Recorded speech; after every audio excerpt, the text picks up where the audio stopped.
মানুষ কয়বার জবাই করে ওরে ভাই, এই কথাটা চাচার কাছে আমার রইয়া যায়। আরে যেইভাবে তে কথা বলে ভাবে রাজা সরে, চাচা মিয়ার উত্তর শুইনা খুশি হইয়া সরে। ওই জবাই করার পরে তারে কাইটা করে ভাত, এইবারেতে কথার মধ্যে রয়ে গেছে ফাঁক।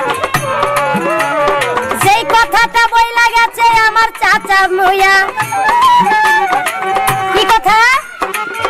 ওই কাটার পরে জবাই করার পরে ওইটারে কাটে, আবার কি করে টুকরা টুকরা করে, আবার কি করে ওইটারে সেচ্চা বলায়। তবে চাচা জবাই করার কাটা আর মাংস বানাই না আর শেষা এক গল্প কিন্তু না। আমার কথা ছিল যে জবাই করলো একবারই জবাই হয়ে গেল, তারপরে সে রান বানাক মাংস বানাক শেষও কইরা কোনো কথা না। এই কথাটা হলো আমার ছিল। সুন্দর কথা বইলা গেছে রাজা সরের পরে, ভুলি নাই কথায় আমার মনে পড়ে। জবাব করলো জবাব শুইনা খুশি হইয়া যায়, এইখানেতে কিছু কথাই আমি জানতে চাই। মানুষ যদি এইভাবে সবারে দেই কইয়া, জবাই করলো কাটলো তারে সেইসা দেয় ফালাইয়া। ওরে জবাই করলো কাটলো তারে সেইসা দিল ফেলে, এইখানেতে ধরা রাখবো আসরের ভিতরে। হাসর মাঠে বিচার হবে শোনেন মন দিয়া, কিভাবে তে শেষা কাটা এক জায়গায় করিবে রে মিয়া। এক জায়গায় করিবে তিনি আপনাদের জানাই, আমার মতো এই পাপিয়া আনাম করবে ভাই। হাদিস প্রমাণ রয়েছে আপনাদের দেই কইয়া, জানা থাকলে বলবেন আপনি ও চাচা দাঁড়াইয়া। কি এই মানুষ কাটবে, এই মানুষ শেষবে, টুকরা টুকরা করবে, এই মানুষ মৃত্যু হবে, মানুষের হাড় মাংস যা কিছু আছে সব মাটির সাথে মিশিয়ে যাবে, তাই না?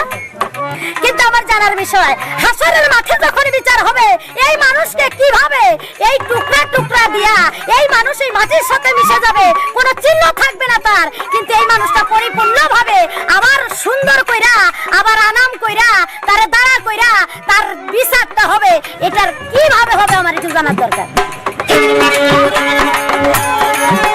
তাই নীল গগনে মেঘের ছায়া বিজলি চমকে ক্ষণে ক্ষণ, শোকের চিহ্ন বক্ষে রেখা পড়ছি লোহিত বরণ।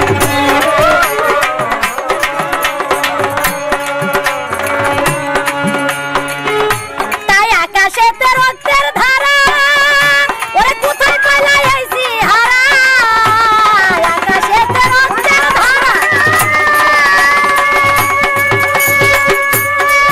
আমারে কোথায় পালাই আইছি হারা।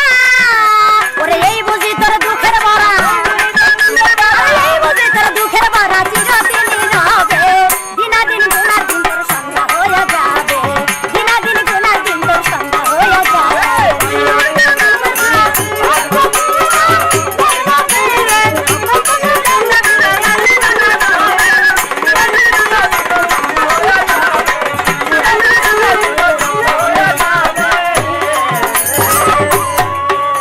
ওরে কিয়ামতের নমুনা গুলা চাচাই আমি আপনারে যাই কইয়া, সুন্দর কইরা আমি ওগো আসরে যাব বলিয়া। ওরে মানুষ হইয়া মানুষের প্রতি দরদ থাকবে না আপনারে জানাই, ওরে নূহ নবীর আমলে রে পিলাবন হয় ভাই। ওরে প্রলোভন হইয়াছিল আমি আপনাদের দেই কইয়া, ওইটা হইল আংশিক কিয়ামত বলিলাম দাঁড়াইয়া। রোজ কিয়ামত হইল যেটা রোজ রোজ হইয়া যায়, প্রত্যেক দিনই মানুষ কিন্তু মানুষ মারা যায়, এটা হইল আমি আপনাদের দেই কইয়া। রোজ কিয়ামত যেটা বইলা গেছে বিয়া, আর একটা আছে কিয়ামত আপনারে দেই কইয়া, প্রলয় কিয়ামত আছে বলিলাম দাঁড়াইয়া। ওরে প্রলয় কিয়ামত আংশিক কিয়ামত রোজ কিয়ামত বলিলাম আপনারে, এইভাবে তিন প্রকার হয়ে গেল একবারে। আরে কিয়ামতের নমুনা গুলাই আপনাদের জানাই, বড়র প্রতি ছোটর শ্রদ্ধা থাকবে নয়, আরে গরিবের প্রতি বড়দের আপনাদের দেই কইয়া। থাকবে না মায়া মরবে তা বলিলাম দাঁড়াইয়া। হাদিসেরও বাণী থাকবে না আপনাদের জানাই, কোরআনের বাণী থাকবে না হাইরে গুণের ভাই। কিয়ামতের আলামত এইটা মানুষ হইয়া মানুষ মারবে আপনারে দেই কইয়া, এইগুলি কিয়ামতের নমুনা যায় হইয়া। এবার আমি আপনার কাছে করব জিজ্ঞাসন, সুন্দর কইরাই উত্তর করবেন শ্রীনন্দের নন্দন। কি এই যে হাসর হাসর, আমি কিন্তু একটা কথা রাখছিলাম চাচা, এই বিচারটা হবে মাঠে, ঠিক আছে? আমি কিন্তু মানছি যে মাঠে বিচার হবে। আর সুই ছিদ্রের মধ্যে আল্লাহ পাক রব্বুল আলামিন একটা সুই ছিদ্রের মধ্যে পৃথিবীটাকে আনতে পারে এবং নিতে পারে, এটা আমি বিশ্বাস করি। আল্লাহ সবকিছুই পারেন, কিন্তু আমার কথা এখানে ছিল না। হাদিস বলেছে একটা কবরের উপর 40টা কবর না হওয়া পর্যন্ত কিয়ামত হবে না। কি ভাই চাচা কইলেন না? কিন্তু এই 40টা কবর থেকে হাসরের মাঠে যখন আল্লাহ পাক রব্বুল আলামিন যখন ডাকবে, তখন প্রথম কবরটা ডাক দেওয়ার সাথে উঠে আসলো প্রথম কবরের জন, দ্বিতীয় জন না আত্মা ভাঙ্গে উঠে আসলো, তৃতীয় জন না এরকম আত্মা ভাঙ্গে উঠে আসলো। কিন্তু আরো যে কবরটি থাকবে, এই কবরের লোকজনগুলো কিভাবে একসাথে উঠে আসবে? এটা না কথা ছিল? বুঝছে চাচা? কিন্তু আমার কথার মধ্যে মন একটু সূত্র রয়ে গেছে, বলিলাম এখন। এইবারেতে একটা কথা রাখবো আলাপন, চাচাই আমার কোথায় গেছেন, আসেন নাই এখন। কি যে কিয়ামত আর হাসর, বাবা আপনি কইলেন মানুষ মরে না, মানুষ যদি না মরে কিয়ামত হবে না, আর কিয়ামত যদি না হয় তাহলে আপনার হাসরের কোনো গল্প নাই। মানুষ মরে, আর মানুষ মরার কারণে পরবর্তীতে আবার হাসর হয়। মানুষ যদি না মরে কিয়ামত হবে না, আর কিয়ামত যদি না হয় আপনার হাসরের কোনো মূল্য নাই, হাসরও হবে না। কিয়ামত এবং হাসর, কিয়ামত হবে তার পরবর্তীতে আবার বিচার হবে, অর্থাৎ হাসর হবে। এখন আপনি যদি কোন যে মানুষ মরে না, মানুষ মরে না, তাইলে তো হাসরও হইব না। কথাটা যেন কেমন লাগলো? তবে যাক, আপনি যতটুকু সম্ভব আপনার জবাব করলাম কথার। এই হাসরের মাঠে, এই হাসরের মাঠে এমন এক ব্যক্তি আল্লাহর কাছে যাইব, হে আল্লাহ রাব্বুল ইজ্জত, তুমি আমাকে বলে দাও প্রত্যেকটা মানুষের বিচার তুমি করবে, আজ আমি নিজে তোমার বিচার করব। ওরে কোন মানুষটা যাইব আমি আপনারে দেখাইয়া, কোন মানুষে বিচার করবে আল্লাহর কাছে যাইয়া, ওরে আল্লাহরও বিচার করিবে আপনাদের জানাই। সেই মানুষটার নাম কি বা আমি জানতে চাই। পৃথিবীতে সবার কাছে কথা বইলা যায়, কিয়ামতের আগে তাহার বিয়া হয় নাই ভাই। হাসরের মাঠেতে তারা দুইজনা যাইবে, হাসর মাঠে তাদের ভাইরে বিয়াও পড়াইবে। আছে এইটা কিডা?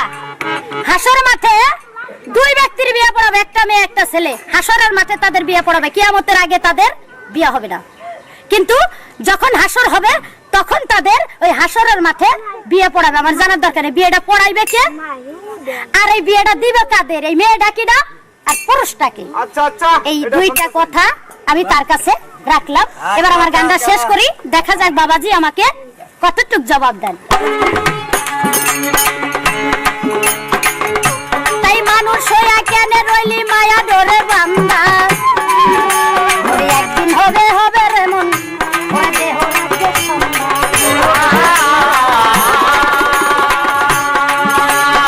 যেদিন আসবে কালোর নিশি, আর উঠবে না আর রবি শশী। যেদিন আসবে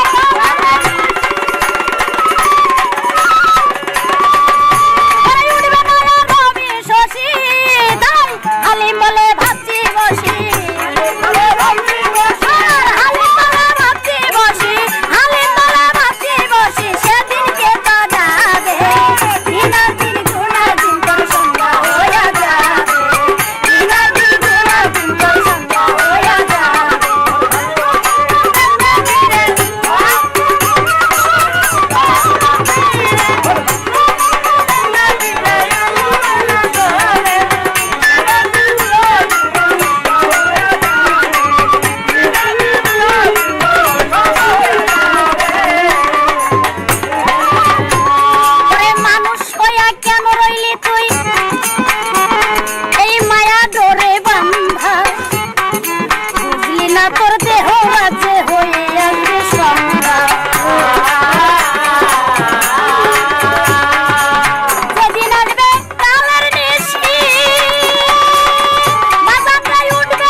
আমরা বুঝবো কোনটা সঠিক হবে, যেটা আবু জাহেলের কবর থেকে আগুন উঠবে কিয়ামতের আগে, এটাই বিশ্বাস করব, না ওই যে বলল জয় তারাটা সূর্য যেদিন দুনিয়াতে পড়বে ছুটে কিয়ামত হবে একদিন বলছে দিনের পয়গম্বরে।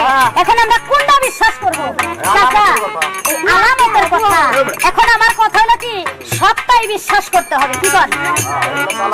এগুলো হলো কিয়ামতের আলামত, এগুলো হলো কিয়ামতের আলামত, এগুলা বিশ্বাস করতে হবে। এখন আপনি ওই যে বললেন যে সূর্য নাকি তাপ দিবে হাসরের মাঠে, বলছে না? আচ্ছা ওই ভাইরা আমার এই কথাটা বলছে না? উঠো বলছে ভাই সূর্য তাপ দিব। আমার এইখানে আপনি বলবেন এই যে সূর্য তাপ দিব, এই সূর্যের নাম থাকবে 12টা নাম থাকবে। আমি জানতে চাই একটা সূর্য তার মুখ থাকবে 12টা আর ওইখানে 12টা নাম হবে। আপনি বাবাজি আপনি বলবেন এই 12টা নাম হবে কি নাম?